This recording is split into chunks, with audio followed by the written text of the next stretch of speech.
we're going to put together a quick physical example of what hypermobility spectrum disorder slash Ehlers-Danlos syndrome might look like.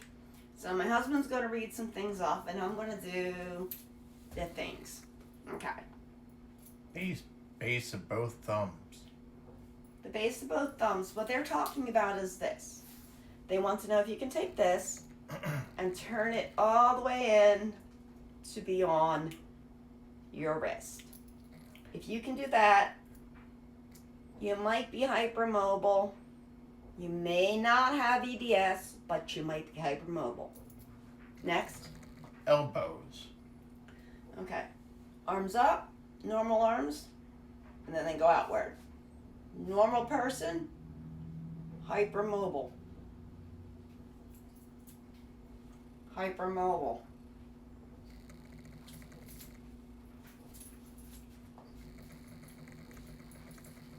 Apparently this is not supposed to happen either.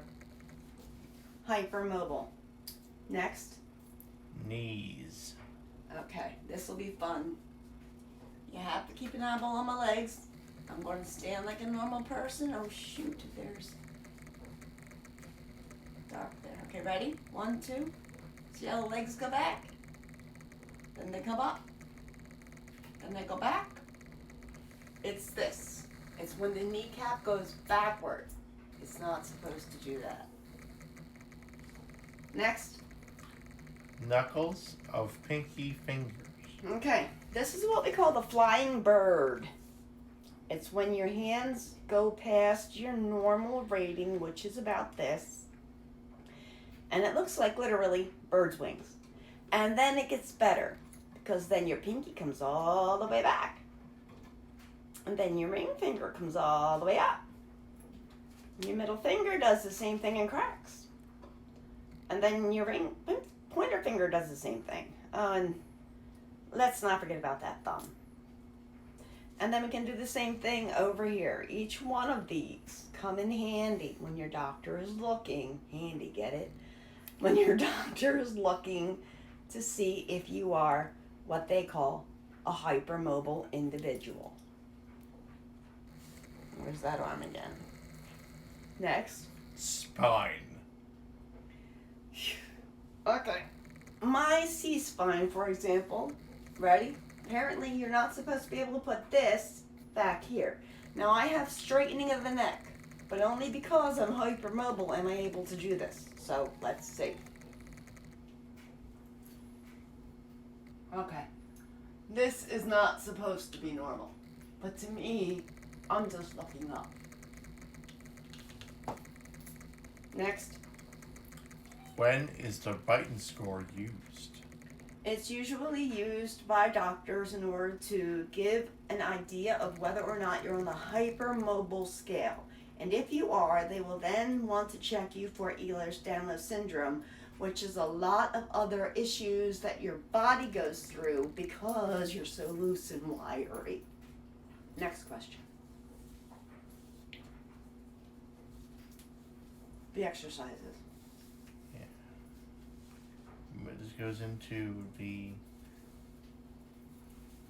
people may have hyperflexible joints, but hypermobility syndrome may come from underlying condition. It is associated with heritable connective tissue disorders, HCTD, including Ehlers-Danlos syndrome, EDS, Marfan syndrome, osteogenesis imperfecta.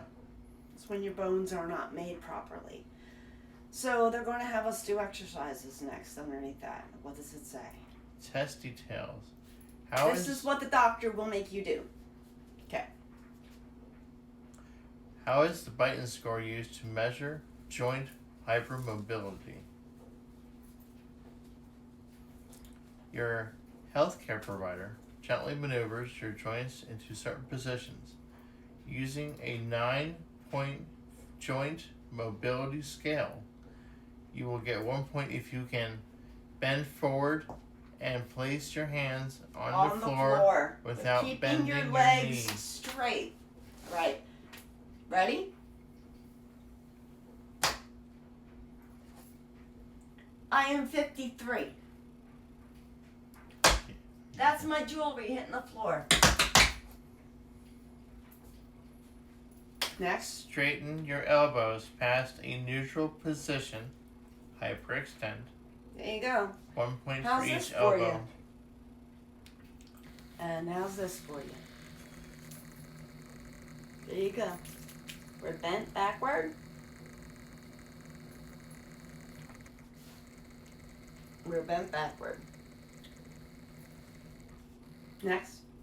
Straighten your knees past a neutral position. Hyperextend. 1 point for each knee. Already done.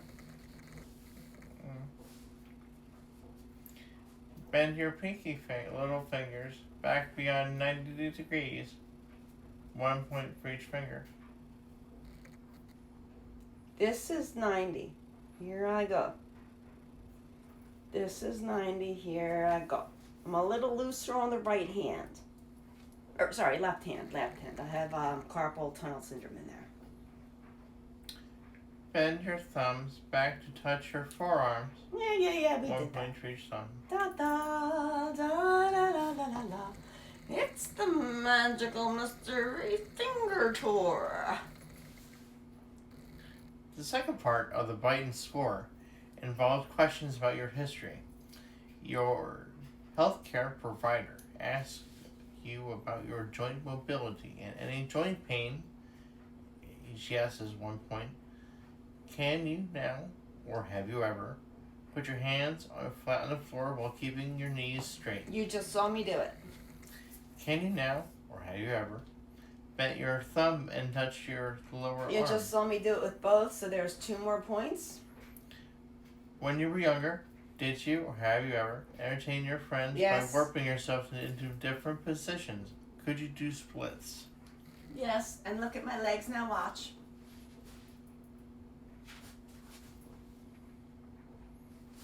Yeah. Okay, so there's 4 and When you 5. were a child or a teenager, Mhm. did you, or have you ever, dislocated your shoulder and kneecap more than once? I just had surgery on this one because it kept popping out of place. It didn't technically fully displace. It did what's called subluxing. It didn't totally pop out because I got treatment for it. Do you think yourself as double jointed? I guess so. It's what I've been told my whole life. Your healthcare provider tallies up your points.